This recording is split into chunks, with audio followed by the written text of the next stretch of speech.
तो दोस्तों, कभी दुनिया में यह आम धारणा थी कि अगर कोई देश कोई चालाकी से पलटवार करेगा तो वह जरूर अमेरिका ही होगा। उसकी नीतियां, उसकी रणनीतियां, उसके फैसले बाकी देशों के लिए किसी पवित्र किताब की तरह माने जाते थे। अगर कोई देश कोई बड़ा निर्णय लेने से पहले सोचता तो वह देखता कि अमेरिका ने इस मामले में क्या किया है। लेकिन वक्त बदलता है और बदलते वक्त में ताकत के तराजू के पलड़े भी बदल जाते हैं। आज वह दौर आ चुका है जहां दुनिया में पलटवार और रणनीतिक चाल का सबसे बड़ा उदाहरण अमेरिका नहीं बल्कि भारत बन चुका है।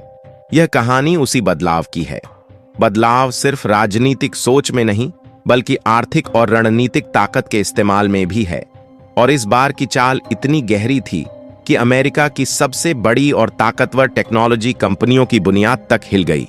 गूगल, माइक्रोसॉफ्ट, एप्पल, अमेजन जैसी कंपनियों के ऊंचे ऊंचे दफ्तरों के अंदर बेचैनी फैल गई। अमेरिकी राजनीतिक गलियारों में भी हलचल मच गई। कारण भारत का डिजिटल जवाब, जो सिर्फ एक कानून नहीं बल्कि एक संदेश था, अब नियम भारत भी बना सकता है, लागू करवा सकता है और न मानने वालों को घाटा भी दिखा सकता है। दोस्तों, क्या है पूरी खबर देखेंगे इस वीडियो में। लेकिन आगे बढ़ने से पहले आपसे एक रिक्वेस्ट है कि प्लीज वीडियो को लाइक करके चैनल को सब्सक्राइब कर ले, क्योंकि इसमें आपका सिर्फ 1 सेकंड का समय लगेगा, लेकिन इससे हमारी काफी मदद मिल जाएगी। कहानी की शुरुआत एक बयान से हुई, लेकिन वह बयान मामूली नहीं था। यह बयान अमेरिका के राष्ट्रपति डोनाल्ड ट्रंप का था। ट्रंप अपने बेबाक और कई बार विवादित बयानों के लिए जाने जाते हैं।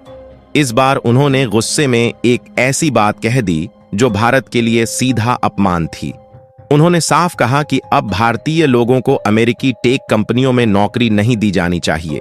उनका इशारा साफ था, गूगल, माइक्रोसॉफ्ट, एप्पल जैसी कंपनियों में काम कर रहे भारतीय इंजीनियरों और प्रोफेशनलों को बाहर का रास्ता दिखाया जाए। ट्रंप का आरोप था कि भारत अमेरिकी कंपनियों से पैसा भी कमा रहा है, उनकी नौकरियां भी छीन रहा है और धीरे धीरे उनकी टेक इंडस्ट्री पर कब्जा कर रहा है। यानी अमेरिकी बेरोजगारी की समस्या का दोष सीधे सीधे भारत पर डाल दिया गया। यह बयान केवल राजनीतिक बयान नहीं था, बल्कि भारत के सम्मान और उसकी प्रतिभा पर सीधा वार था। पहले के दौर में अगर ऐसा कोई बयान आता तो भारत सिर्फ एक आधिकारिक बयान जारी करता, कूटनीतिक भाषा में कह देता कि यह बात सही नहीं है और मामला यहीं खत्म हो जाता। लेकिन इस बार भारत चुप नहीं रहा। इस बार भारत ने सिर्फ शब्दों में नहीं बल्कि ठोस कदमों में जवाब दिया। और वह जवाब इतना सटीक था कि अमेरिका को समझ आ गया कि अब भारत को हल्के में लेना आसान नहीं है। भारत ने अपने डिजिटल टैक्स के नियमों की तुरंत समीक्षा शुरू की। अमेरिका के साथ टैक्स एग्रीमेंट्स पर चल रही चर्चाएं रोक दी गईं। यह एक साफ संकेत था, अगर आप हमारे टैलेंट को नौकरी से बाहर करेंगे तो हम भी आपके अरबों डॉलर के मुनाफे पर टैक्स का शिकंजा कसेंगे। और यह सिर्फ धमकी नहीं थी बल्कि एक लागू की गई नीति थी। असल में यह कहानी 2020 से शुरू हो चुकी थी। उस साल भारत ने डिजिटल इक्वलाइजेशन लेवी, जिसे हम डिजिटल टैक्स कहते हैं, लागू किया था। इस टैक्स का मतलब यह था कि जो भी विदेशी कंपनी भारत में डिजिटल माध्यम से पैसा कमाएगी उसे भारत में टैक्स देना होगा।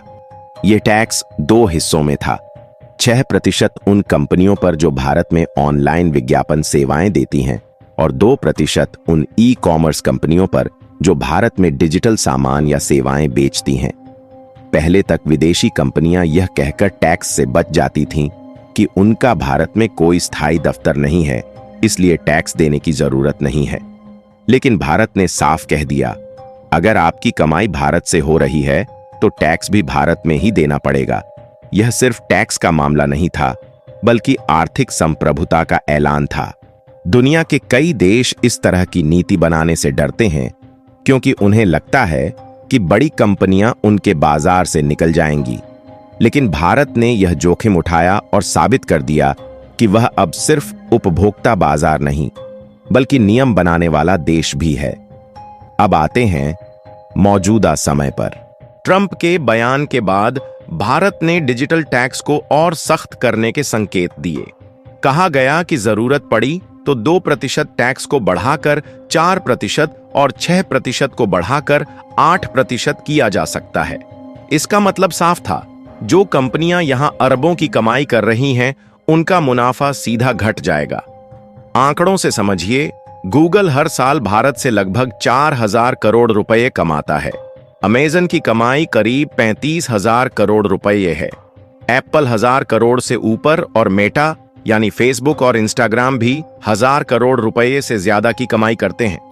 इन सभी का कुल रेवेन्यू भारत से 1.2 लाख करोड़ रुपए से ज्यादा है। अब अगर टैक्स डबल हो जाए तो इनका नुकसान हर साल हजारों करोड़ में होगा। पहले अमेरिका को लगता था कि भारत जैसे देश सिर्फ नियम मानने के लिए बने हैं, लेकिन अब भारत खुद नियम बना रहा है और अमेरिका को मजबूर कर रहा है कि वह उन्हें माने। यही वजह है कि अमेरिकी संसद में यह चर्चा का विषय बन गया।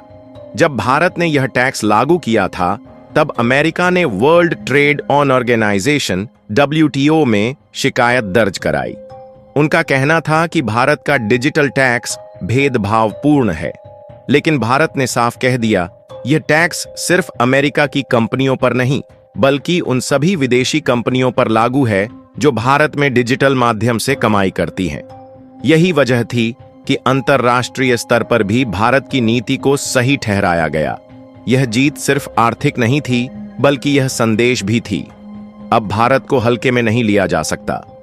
ट्रंप ने शब्दों से हमला किया, लेकिन भारत ने नीतियों से जवाब दिया, और जवाब भी ऐसा जिसने अमेरिकी कंपनियों को यह सोचने पर मजबूर कर दिया कि भारत अब सिर्फ बाजार नहीं, बल्कि नीति निर्माता भी है।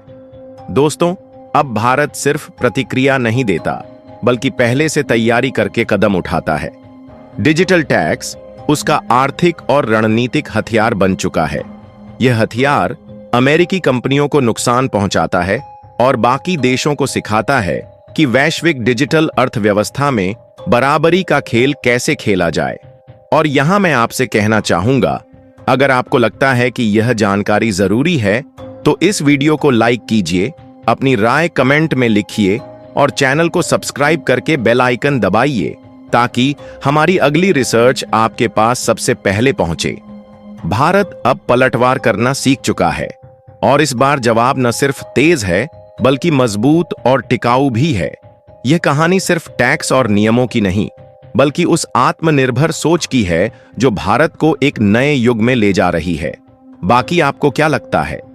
अपनी राय हमें कमेंट में जरूर बताइएगा और वीडियो को एक लाइक करके अपने मित्रों तक शेयर जरूर करें, ताकि उन्हें भी जानकारी मिल सके। इसी तरह और भी नॉलेजेबल वीडियो देखने के लिए चैनल को सब्सक्राइब करके बेल आइकन को ऑल पर जरूर सिलेक्ट करें। जय हिंद, जय भारत।